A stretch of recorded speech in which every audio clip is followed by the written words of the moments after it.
Rick, we are so glad to welcome you to the Sharpen podcast. But your name will probably sound familiar to our listeners because they'll recognize that last name and they will know that your wife, Jill, had been on the Sharpen podcast before. So the husband of Jill, welcome to the Sharpen podcast. Rick, we're so excited to get to know more about you today. Well, thanks, Kirby. It's a real pleasure to be on with you, and I've been looking forward to this. And I'd like to say that the best is yet to come when it comes to Jill, but I'm not sure that's the case. Jill's so talented, and I'm delighted that she was able to share with your audience. Yeah. If you haven't listened to that episode, if you're new to the Sharpen podcast, go back. Jill wrote a wonderful book. It's very funny, very engaging, Water Wheel, and it's a great book on relational health. I can't recommend it enough. So we'll link that episode in show notes today. But Rick, we'd love to get to know you. So for those of us that are meeting you for the first time, tell us a little bit about who you are. Well, since I'm more than twice as old as many listening in, it's a little harder to summarize. But I'm a guy who grew up in a little town in Pennsylvania, Lancaster, Pennsylvania, mm-hmm. and went to college, and then thought I was going to be a teacher. And actually, Jill and I got married before her senior year, and while I was in business school. But going back, we thought we were going to be teachers. So I trotted off to become a teacher and did that for a while and decided I didn't want to get a PhD in history. So I'm going to go to business school, learn how to run things and bring it back to education was my theory. So I trotted off to Stanford and didn't know an asset from a liability. And I tried out this thing over the summer called investment banking. And this is back in the late 60s. So, mid 70s. So it was very different than the world of Wall Street today. And I tried that out, and then came to New York, and I ended up spending 35 years in finance and Wall Street.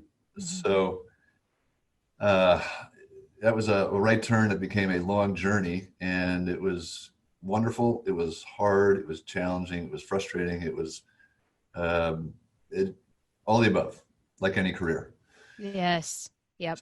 So along the way, Jill and I moved out to Connecticut and had 3 daughters who are all in their 30s. And I'd say in my late 50s, or say during my 50s, I began to have this shadow that started following me around, and I couldn't shake it. And what had happened in our 30s, we'd been invited to a conference for emerging leaders, started by a guy named Bob Buford, who's from Dallas and a businessman. And it was speakers, music, and peers.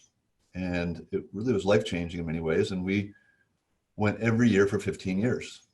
And we set our watch to it, our clock to it. And we took many friends, many colleagues, et cetera. And so that was a really important experience. And so in my 50s, this shadow was following me around, and I began to realize that I love spending time with younger generation, and typically, more emerging leader types who often have been more advantaged rather than disadvantaged as far as their educations and experiences, et cetera. So I began to have this idea of, why don't I start an organization that's dedicated to mentoring and to helping along the next generation. And so long story short, we started this thing called Telemachus, mm-hmm. and that was 10 years ago. And so I took another right turn out of my career and began this journey, leaving organizational life, resources, all that, colleagues, all that sort of thing, and, became an entrepreneur. So that was a big shift, and best shift I've ever done. In many ways, I feel like my life has been preparing me for this. And so just a quick word on Telemachus. The reason we chose the name is that very few people know the story of Telemachus, who was the son of Odysseus in Greek mythology. If you recall, Homer wrote the Odyssey. And when Odysseus was beginning the Odyssey, which was 20 years, before he left town, he found a man to be a surrogate father figure for his little son, Telemachus. And the man he found was named Mentor. So that is where, 2,000 years ago, we began to have the word mentor in our lexicon. So just to finish on Telemachus, we our mission is to help emerging leader types flourish in all parts of life. And so when we're talking to younger folks, everything's on the table. Careers to dating, marriage, parenting, behaviors, values, finances, spiritual life. How are you going to make all that come together and work, not only now, but in a sustainable way? Yeah, that's so good. that you end up where you want to be. And so we do that through a conference, we do workshops, and I won't get into the details of all that, but in other events, I'd say the one thing that is characteristic of everything we do, we always have two generations involved at the time. And so that we're talking about important things in life, and we're hopefully forming relationships that will continue during the year. So that's a little thumbnail on what we're doing. Yeah, well, Telemachus comes in high regard to the Sharpen podcast. Numerous times we've had guests come on, names like Doug Wilson and Mark Musselman, and that has been one of their game changers and something that they've given shout outs to and can't speak highly enough. And so we thank you for your work, and we're excited to learn more. It's been a big impact on their lives. So it sounds like in this space of mentoring, which thank you for the background of the story. I had no framework for where that word mentor came from. So super interesting. Your audience is young professionals here, and most likely in the first 10 years of a career. And so it sounds like you've had, as you walked us through your career experiences, and you've probably seen and lived out mentoring in different areas throughout your career. So can you share a little bit about that, and even how that has changed throughout different stages of your career? Yeah, so I would say I've been privileged to have a number of role models in my life. My parents, I was very blessed to come from a solid family and good parents. And then, there were others in my life. I had a young pastor who was part of our church when I lived in Lancaster, and he was just a great guy, good role model. When I went off to college, I played two sports. I played tennis and squash, and I had a coach in his 50s named Coach K, who was just a class act, and someone that me and my teammates still talk about many years later, over 4 years later.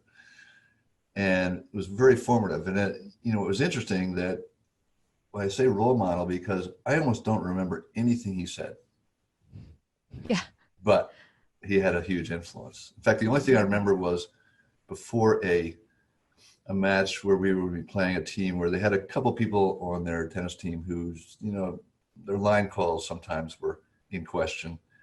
And he said, look, guys, all I want you to do is to take the high road. Do not retaliate. And he finished with, kill them with kindness. And so anyway, that was Coach K. And then I would say that there's one other mentor, and that who had a huge impact on me, and his name is Bob Buford, the man who started that conference I talked about. And what was interesting is that Bob was an incredibly strategic guy. And so he was the person that he always had the great question about life, purpose, etc. And that really got you thinking deeply about things like, success. What is success? And who are you doing life with? And, all sorts of great questions. And he was a mentor from 1988 until he died maybe 3 years ago. Mm-hmm. So a long time, but I didn't see him that much. I didn't talk to him that much, but an hour or two with Bob was worth, 20 hours with others. And so I'd say that he was the most important one. And I was reflecting the other day about my career, and I would say one of the reasons I do what I do is that I really, if I had to do it over again, I would have been more purposeful about having mentors in my career. So Bob was great about life outside career, Mm-hmm. but to have someone who was, in, let's say, the investment management business, as I was, or someone who was in the financial world and who could just give me perspective on the many issues that I faced, over a 35-year career, from bosses that were terrible, or feeling like I'm not in the right role, Mm-hmm. as to how I'm built. And I could cite many others. And I didn't have someone who I could go kind of chew that around with, who understood the business, who was, a bit of a sponsor, Yeah. at work. And so anyway, if I had to do it over again, that would be very important today.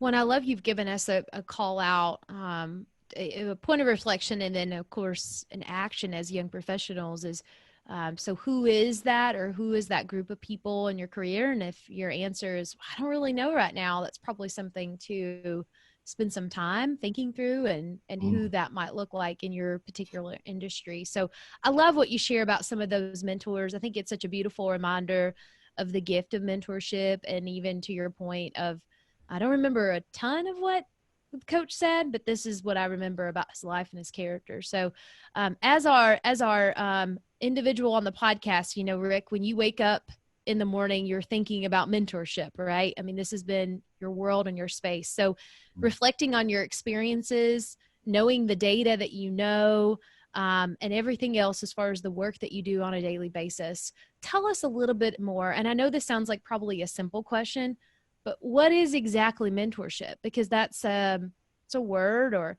mentoring and action that among our audience is mentioned a whole heck of a lot. Yeah. But sometimes we don't really know what that looks like. And then even, I'm going to throw another question to you.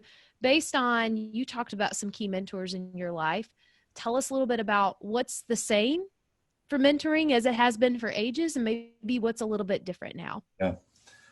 Well, those are big questions, but I think getting to what is mentoring and what is it not is so interesting, that it's a word that is used all the time, and Yes. more and more as time goes on, for a host of reasons we can come back to. And yet I don't think, very few people who are mentors or who are thinking of being mentors someday have ever really thought about, well, what is mentoring? Mm-hmm. And what is it, what is it not? And what is the objective of mentoring? And so, I like to think of mentoring, again, is when you're really trying to help someone in their entire life. So think about whole life mentoring, if you will. And I wrote an article that, was published in Harvard Business Review about whole life mentoring. And unfortunately, they left out, or they don't include diagrams. And I have this image. I like to think of a person as an iceberg. And if you think of, obviously, most of the mass is below the waterline, but what's above the waterline, let's say, is career and other things that are very tangible and obvious in a person's life. But below that, there's a lot of different areas. And as I said before, you have their whole relational life. You have parenting and values, spiritual wisdom, all those things that are below the waterline. And so I like to think of mentoring is everything is in play. And so much of what people call mentoring today, especially in the workplace, I really believe is career coaching. I agree. Where someone's trying to help someone, perform better or advance in their career. And that's all really good and really important, but I don't really think of it as mentoring. And so the way I see it is, let's say you are a career coach or a senior person that's helping a younger person. Well, if we're talking about career, that is a great portal of entry to begin talking about other parts of life. Because if I'm going to advise you in your career, I should know something about your other priorities in life. Oh, you're married. Oh, okay. Well, tell me about that as far as a priority of that versus your career and your kids or your health and, your other interests, et cetera. So really probing into other parts of life. And all you have to do is just ask a few questions, right? And so in fact, what I do in virtually every conversation when I sit down with somebody for the first time, and I did this with you, I think, Kirby, I said, tell me your story. Start at the beginning, and you got 15, 20 minutes, as long as you want. I'll ask a few questions. And if you want me to, I'll tell you my story. Mm-hmm. And they always say yes. So once you do that, you have a lot of content to be able to explore, other parts of life. And so, there are other roles that sometimes get conflated or people use with the term mentor. For instance, being a sponsor at work, being a networking resource, being an advisor on just, one issue or a certain part of life, being a spiritual director, all these things are important, and sometimes people use as, with the word mentor. And I actually think they're just potential roles for a mentor, if you will. So I think of mentoring as it's a very holistic thing. And finally, I'll say that, the question of what is the objective of mentoring? And very few people have really thought about that. And as I said before, I think it's about helping that person flourish and become fully alive. And I like to think of, you're talking to somebody and they're kind of a 2X person, they're operating on a couple cylinders, but I want to be with people who are 10X and are just doing the things they're built to do, which you can get into a whole another subject. So anyway, that's my kind of take on mentoring, what I've learned over the last 10 years.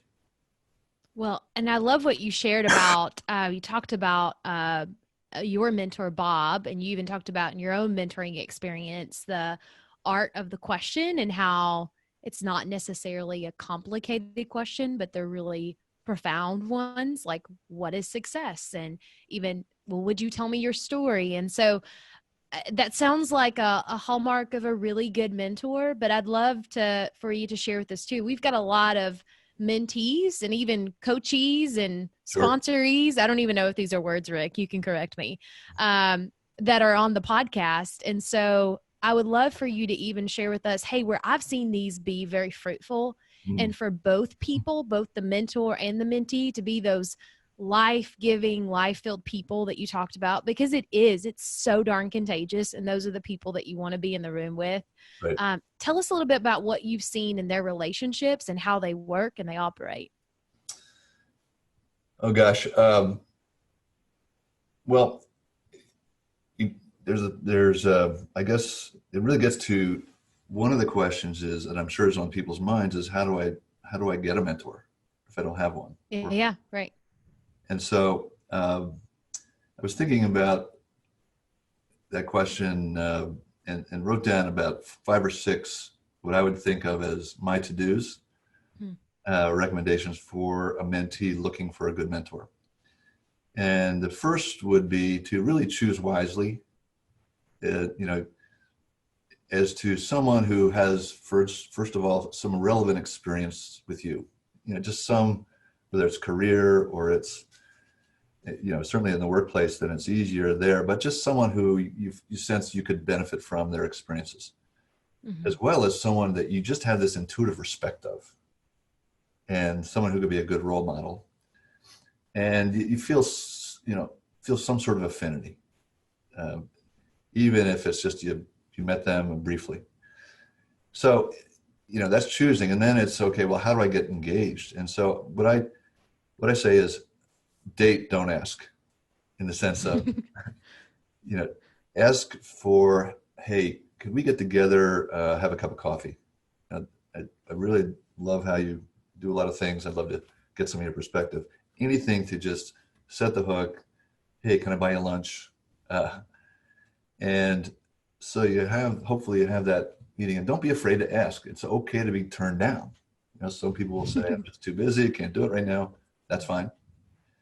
So, you have your first coffee or lunch, whatever, and, hopefully you'll learn as much about them as possible, as well as they about you. And hopefully they're going to ask you a few questions like, what keeps you up at night, and what are the main issues on your mind. So, that first meeting is, during that, you will have a chance to really get a sense of, is this person someone I want to spend more time with or not?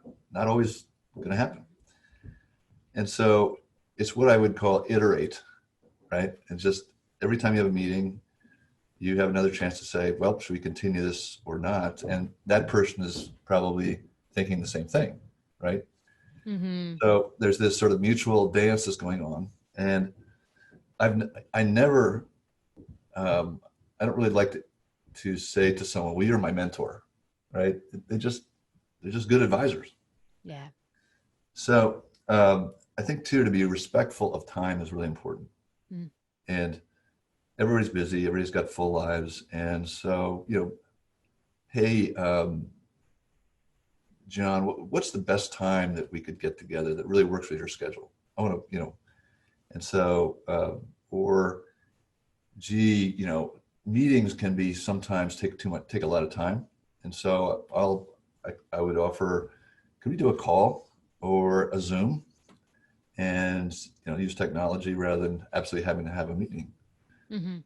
So, and then I would always try, when you have that meeting, see if there's some sort of follow through, for someone to say, you gave me a couple things to really think about, and I want to do that, and then until we talk again, and then come back with some thoughtful thoughts on what you discussed. So that you recommended this article. I'd love to read that and reflect on it and come back and let's talk about it. It's just something that is a next step, as well as trying to schedule a meeting, at that meeting. Because if you say, well, let's get together in the next few weeks, it generally never happens. So being proactive in continuing the relationship. So a couple other things. One would be, find some way to give back to that mentor. Yes. Yeah. And whether it's, many senior people struggle with technology. And so, oh, you're having trouble with your, iPad or your computer, just feel free to call on me. Or that's a good one. It could be they have a son or daughter who they talk about, and you heard somehow that the son struggles with math and he's 13 years old. And you say, hey, I heard you talking about Jack the other day. He's got this math issue. I'd love to come over someday and, spend a little time with him and help him along. Yeah. Something like that. Yeah. I think another way to give back is if you're working in an organization with somebody that, sometimes you can share insights from the way you see it in the organization that could be very valuable to that senior person. Mm. And let's say also, here's one that I wish I'd taken advantage of. Let's say that the mentee is a person of color. Mm. And if I was a mentor to someone like that, let's say at Morgan Stanley, and I got to know them a while, I would say, tell me, Susan, what it's like to be an African-American in our culture today, and this is all confidential. Just let me know, do you feel there is more of a glass ceiling for you, or, whatever. Mm-hmm. You can really help to educate that person. And then finally, I'll say that there's some way to thank them at some point. And handwritten notes, I know, are a bit antiquated, but if you write a handwritten note today, you're really differentiating yourself. Yeah. Heck yeah. That's an easy one.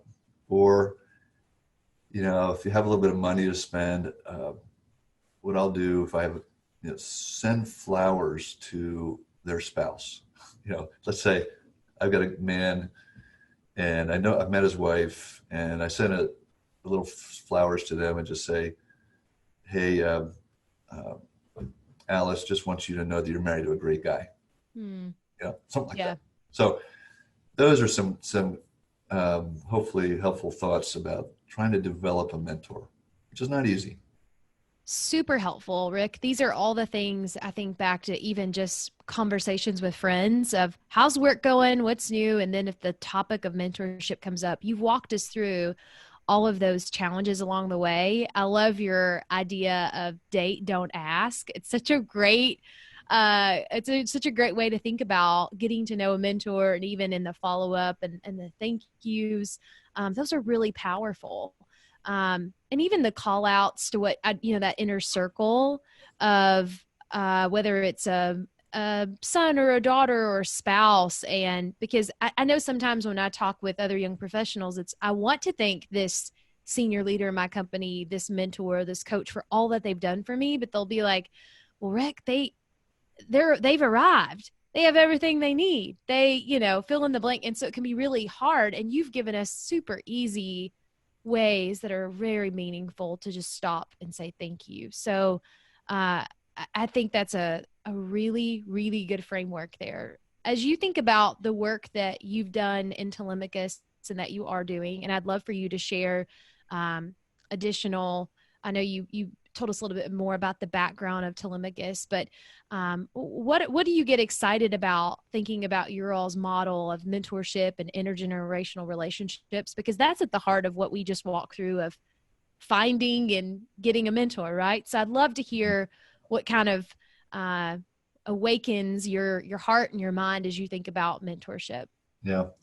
Well, one of the responses I'd have to that is really looking at things from a macro perspective.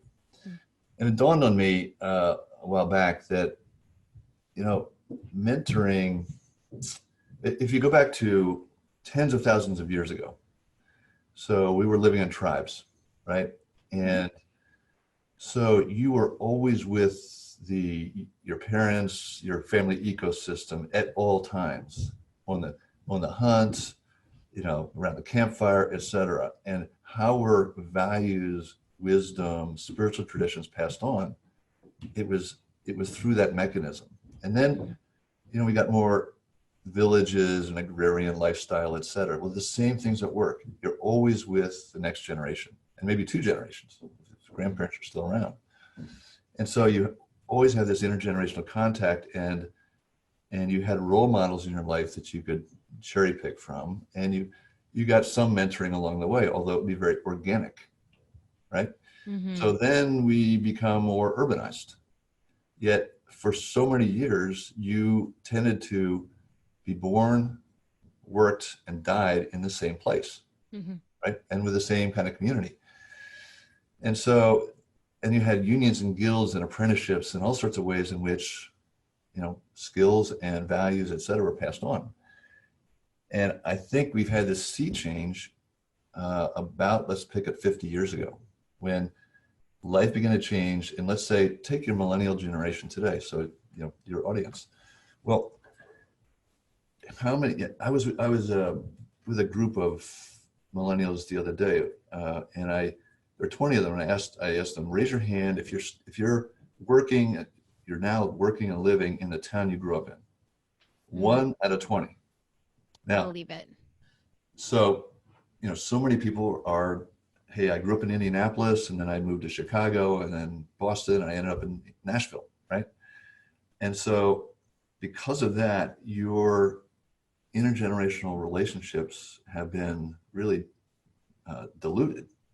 And then when you think, when people are changing jobs every 3 years, and they're reinventing themselves in their careers, and they're living 24/7 lifestyles, and their relationships are built with thumbs, and also, hey, you all are going to live to be 100 years old or more.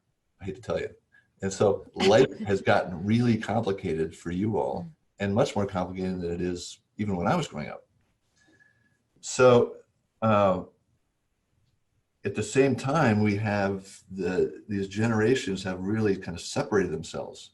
So many boomers, my peers, have bought into the retirement lifestyle and senior communities and all that. And it's not to say they're bad, but what it means is we have two generations for the first time in human history who are no longer spending a lot of time together. Yeah. So, and just when it's needed most.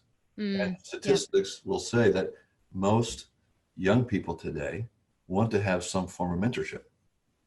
And I take a straw poll of my friends and younger people, broadly speaking, and say, what percent of the boomers do you think are investing in the next generation in an intentional way? And the average answer is 5 to 10%. Wow. When Yeah. the need is so great. And so this is what really inspires me to do some of what a lot of what I do is that we have this crying need for, millennials and Gen Z behind you who want mentorship and need it. And also we have a senior generation that often is searching for purpose and meaning in life. And so we have low-hanging fruit out there where if the older generation will be more proactive and lean in to mentoring, and also, your generation doing the same thing, the benefits are fantastic because it's a win-win, right? Everybody wins. And so the punchline to all this is that mentoring for so many years, for thousands of years, has been an organic process. But today it has to be an intentional act on both parties, at least on one party's, the senior people's. And so that's one of the things that we really are trying to encourage and invest in is helping your generation to become mentors over time. And don't wait until you're 55 or 60. And you can have an enormous influence on somebody, even if you're 35, with that 22-year-old who just got out of college and is in the office Absolutely. with a deer in headlights, right? And so it's a pay it forward model, and it's a club sandwich model. I like to think of everybody who has a mentor has a mentee. I love that. And I think you're spot on, Rick, where that's even sometimes as quote young professionals, you'll hear like, I need a mentor. And so to ask that question, okay, that's great. Here's some practical next steps. What are you currently doing to mentor yourself, to be a mentor? And sometimes it's like, oh, I'm so young. I have no clue what I'm doing. I just moved. And from what I know, from what you shared with us, you talked about someone that's relevant to you. However, you are relevant and you know a whole heck of a lot to that middle schooler or that new person in the office, and you're spot on. And I can just imagine, this is what leaves me so hopeful and excited in this whole being a mentor as a young professional, is by the time that we are the quote older generation, we will have hopefully become better and better and better mentors, better question askers, better listeners, better servants. And I get excited about that. Yeah, exactly. You're right on. And I actually believe that when you begin to do some mentoring, that you actually cross a threshold where all of a sudden you are the person sitting in the other seat asking the questions, and you're a giver, not a consumer. Yeah. Right? And you're thinking, gee, what questions should I ask? And do I have good questions? We can come back to that. And then if I ask that question, how would I answer it? And yeah. right? Right. It's getting scary. Yeah. And am I being a really good role model? Yeah. And so when you do that, I really do think there's this threshold that you cross, and perhaps it's it's more advanced form of adulthood, if you will. So what are some of your favorite questions to ask someone that you're meeting of a different generation for the first time? Yep. Well, it would be first time and overtime, these questions. Yeah. So you're not going to hit them with everything at once. But I think my favorite question is that success question. Okay, Kirby, you want to be successful. Well, what is success? Have you ever defined it? Because if you don't define it, the culture will do a really good job of it. Absolutely. Right? So I will ask the 80th birthday question. So instead, today you're 30. No, you're not 30. You're 80 today. And we fast forwarded 50 years. It's your 80th birthday. People are coming in from around the country to honor you. So right now, or by the next time, just write down 5 little bullet points of what you want people to say. Wow. It's a reasonable Yeah. proxy for success. And what's interesting when you share those with someone, and if they do that, I always share mine. Mhm. And you look at that and you say, gee, I don't see that you made, gajillion dollars and that you created a killer, startup, or that you were the senior partner of the law firm or whatever it is. Those are all good things, fine, but they're not ultimate things. And so, and then what I like to say is, okay, let's put that kind of up on the wall as your ultimate goal for 50 years, right? Now, let's talk about how you're operating day to day. And so, 1 to 5, write down your ideal priorities of how you want to organize your life. 1 to 5. And again, this is ideal. And in the workshops that we do, which Jill and I often do together, Jill being a marriage and family therapist, I will put up on the screen what my 5 are. And I'll say, okay, the way I want to organize my life, if I can, is God first, Jill second, kids and families third, Telemachus fourth, 5 is everything else. That's how I want to do it. So about 3 years ago, I was not in a very good place, and Jill volunteered. She said, here's what I see actual is. So the question now is, if you're to interview your family, your spouse, your boyfriend or girlfriend, your whatever, what would they say actual is?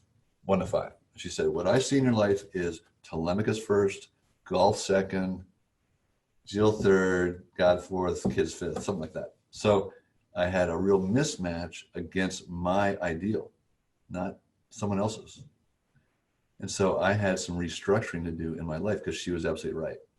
And so then the other question is, are your actual priorities in line with your 80th birthday or not? So good.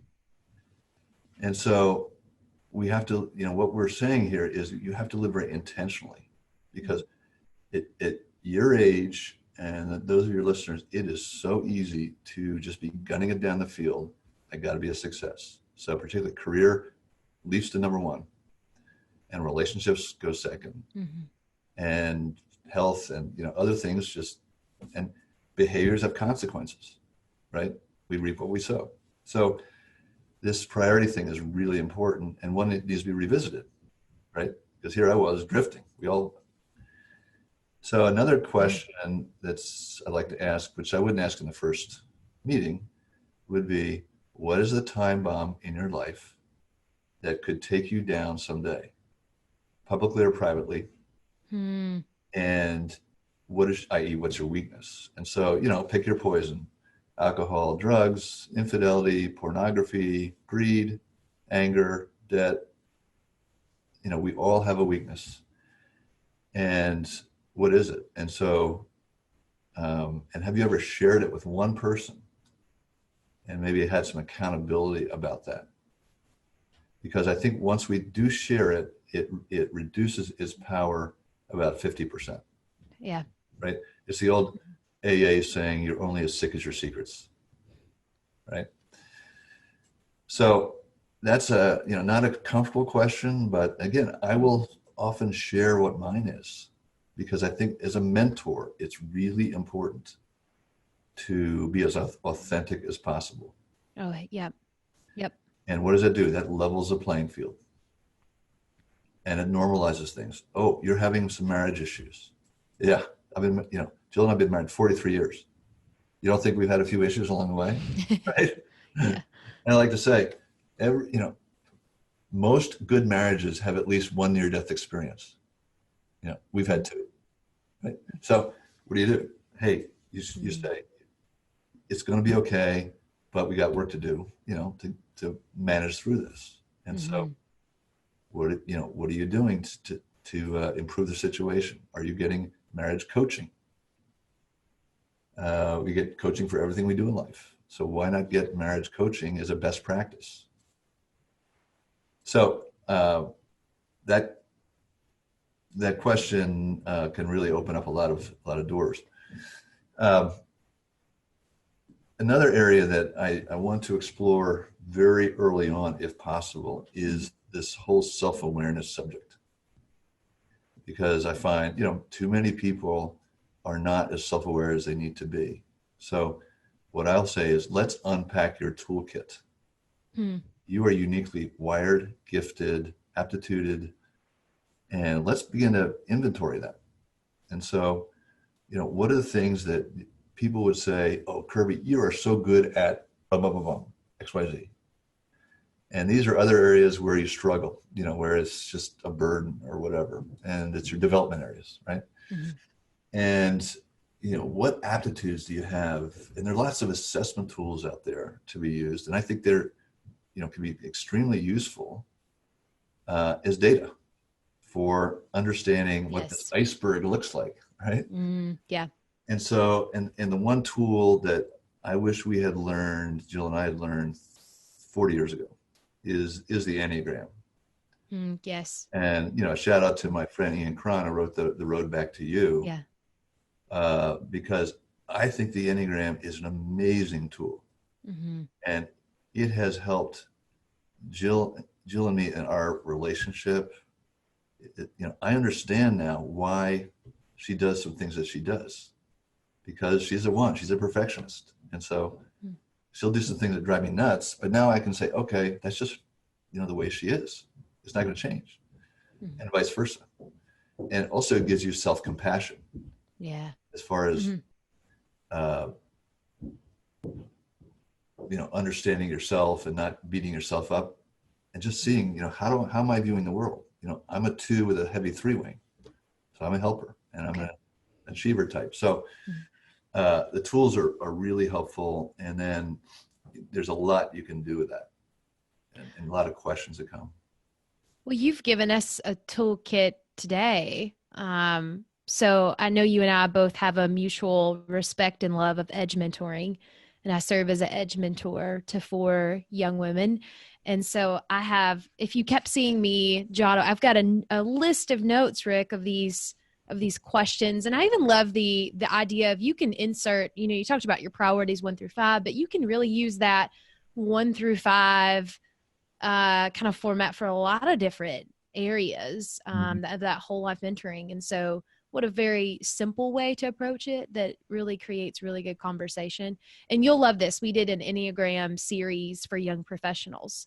And so we had all 9 types come on as young professionals and talk about how they're using the framework in the workplace and beyond, and how it helped them in the workplace. It was really cool to learn from all types, and hopefully gives us empathy for other coworkers that are different than us. And also bosses. In Morgan Stanley, in a space of like 11 years, I had 9 bosses. And I wish I had the Enneagram to say, okay, now I understand. I have compassion for someone because they're a 7 or they're an 8 or whatever. Yes. It is funny. 8s always do come up in like the bosses list. Like, oh, that one boss that was an 8. So I'm married to an 8. I love 8s, but there's sometimes, they're knuckleheads. Every number has its challenges. I'm kidding. I love my 8. So, well, Rick, this has been so helpful. I think the work you're doing with Telemachus is just vital. And what you've shared with us today could really send a lot of young professionals, and whether it's a mentor-mentee relationship, but I know you and I talked before and you mentioned it throughout, even in your peer mentoring conversations, here's a great way to get started. If you have someone you really respect and you have that affinity in a peer mentoring, at the company you work for, here's a great set of questions that you can bounce back between each other. And so there's a lot of routes to go from this. So we thank you for your time. And, we ask every guest on the Sharpen podcast 2 questions. Well, the first one is, we would love for you to make a shout out to someone or a group of people.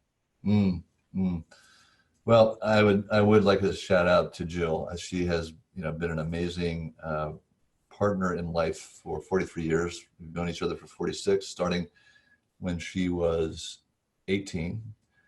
When I fell madly in love with her. And I like to say that I'm in my 6th marriage to my first wife.